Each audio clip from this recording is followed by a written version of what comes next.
Hi there, it's Melissa, and I'm so happy to be back again with you today creating another layout with the beautiful new Daydream collection. And I'm wanting to feature that beautiful floral, but I also wanted to feature lots of patterns from the 6x8 inch paper stack. So what I'm using is a cut file from Neat and Crafty Cuts, and I love it because it has lots of hearts and they're quite uniform. And so what I did was pick one darker colour or one darker tone and one lighter tone, and I went with 4 different pattern papers, and then I just alternated them as I glued them behind the cut file. So they go in a diagonal from left to right, top to bottom, and you can see I've gone with for example the grey on the bigger heart and the blue floral on the smaller heart, and I have changed that over the next time I use those 2 papers together. So I have this photo of my girls, and it's the oldest 2 girls. So Azaria is 11 and Brielle is 6, and they loved using the digital kit in class that Zoe put together for International Scrapbooking Day. They didn't stick with the class. I don't think the younger one's attention span was ever going to last to watch and do the class, but basically we fussy cut out the products together, and then I just let them do whatever they wanted, and they loved it because they are always wanting to scrapbook. They want my products in my stash, and I have to say they want Daydream. They look at it and they love it. Even the little one, who is 3.5, nearly 4, she loves this collection too. So you'll see that I haven't backed all of the hearts because my photo is going to go in that position. So if you know where your photo is going, there's no point wasting pattern paper, especially patterned paper as gorgeous as this collection.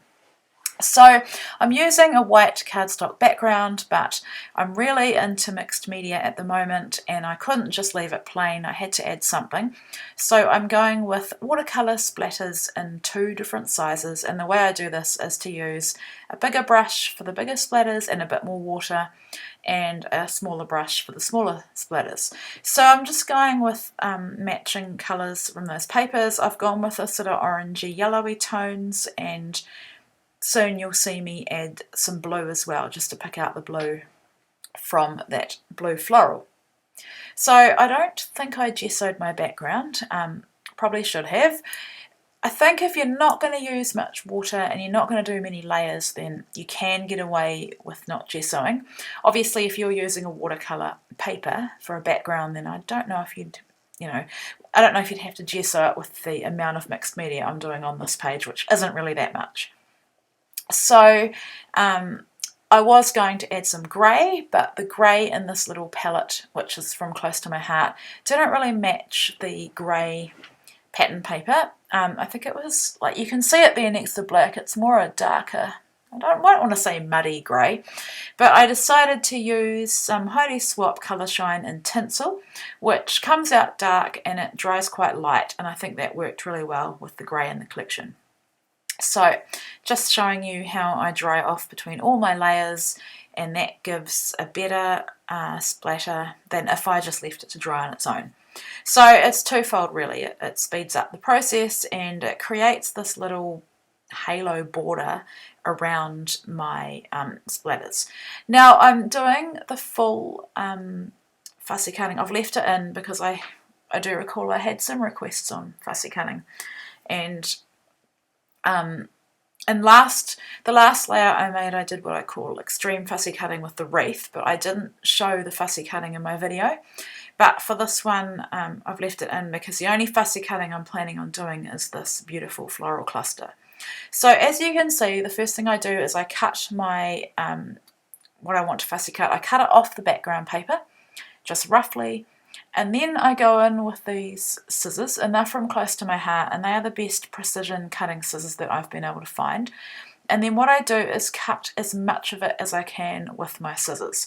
So the leaves are quite easy, and the bigger petals and florals are easy, but when you get to these smaller pieces it is more difficult. I've sped this up just so I can keep the whole process of fussy cutting in the video for you.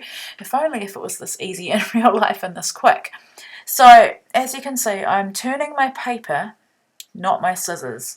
I also keep my scissors really sharp, and the way to do this is to cut tin foil. So I'll just get a small piece of tin foil, and as if I'm fringe cutting it, I just cut it several times. And you want to make sure you're cutting it in the whole length of the scissor to be able to get all of it sharp, because a lot of my fussy cutting I do at the top of the scissor, and sometimes I will use the tip.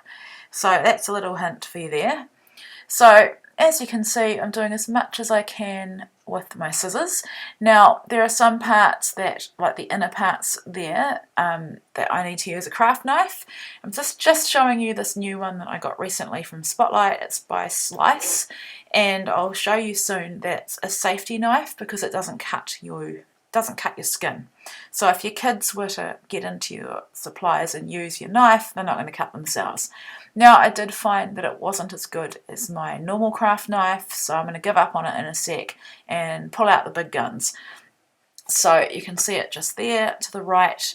I'm having one more go with this one, and yeah, now I'm pulling out the big gun, or another go with this one. What I've found is if it's a more detailed or not a straight cut, I'm actually better to use this one with a bigger blade. So this is how I cut really, really close to the pattern paper. You don't have to do this. Fussy cutting looks perfectly fine if you want to leave a white border or if you don't want to cut everything out. I am just obviously going through a phase at the moment of wanting to cut everything out because I like how it looks, and for me it's worth the extra effort and time, and I guess I wouldn't say stress because this is meant to be fun, right? This is meant to be a hobby, but it is a little bit stressful if I were to cut a stem of a leaf or a flower. But I didn't, because I think I love fussy cutting and I've been doing it quite a lot, so I'm getting more practiced at it.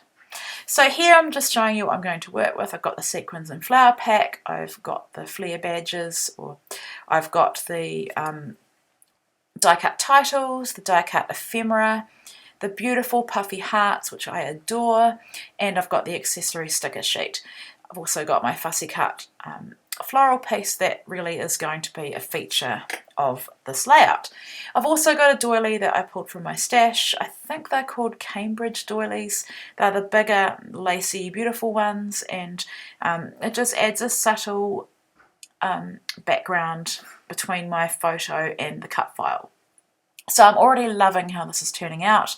I'd also cut from the 6x8 paper stack couple of cut aparts. One of them says remember this, and it's what I would call a journaling card, and the other one had something about being at home on it.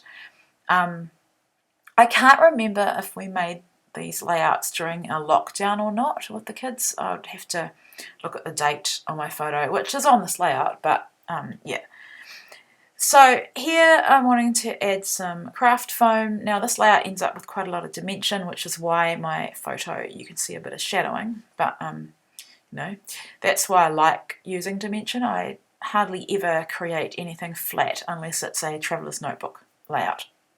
So I'm also using some dimensional adhesive as well, just on the smaller areas, but I do try to use craft foam as much as possible because it's very cheap. And one side is it's got the adhesive on it already. So I'm just adding some double-sided tape and some just that Nuvo glue, which I am converted to now. It's wonderful glue. It's really great for cut files as well. And then I'm putting some dimension in those bits that I haven't backed, just so that it provides a place for my photo to rest on. So I've already glued my doily down with a mix of double-sided tape and liquid adhesive, and I'm doing the same thing. Yeah, I've put craft foam between the doily and my photo mats for even more dimension. So yeah, it's probably 2 layers of craft foam in some instances. So it is quite dimensional. And speaking of dimension, I'm adding some more to this floral cluster. I've bent up the edges, like you can see, just to give it a bit more movement because I love that as well. And I've picked out a title. I love just picking out a title from those die cut titles. It just makes life easy. And then I'm just distressing the edge of that journaling card writing my journaling, probably just talking about what I've told you about how my girls loved scrapbooking using the kit that Zoe made, and that's just perfect for my journaling. I don't end up using the other card because I don't want to cover too much of the doily, and I feel like I don't need to add anything else to the right side of my photo. More dimensional adhesive because you can never have enough, right? So I'm wanting to just lift my title up so it's not flat to the cut file. And these little dimensional adhesives make it so easy to glue down quickly. Yeah, so I'm loving how that's looking. This didn't need much embellishment. I probably say that all the time, but honestly, the flower cluster, the cut file, and my little splatters were enough, really. I didn't want to overdo it. I was so happy to get that badge on the page. I do struggle with using them. I love them, and I think it's just me sometimes struggling to get them on. I love how it looks just tucked amongst my flowers. I added the word together from the accessory sticker sheet, and then trying to work out if I'm going to add a little house, and I decided no because it didn't need anything else. So yeah, that is my layout. Thank you so much for watching, and head on over to the Cocoa Vanilla Studio blog to read a bit more about my process if you're interested. Thanks so much, and I'll be back again with you later in the month.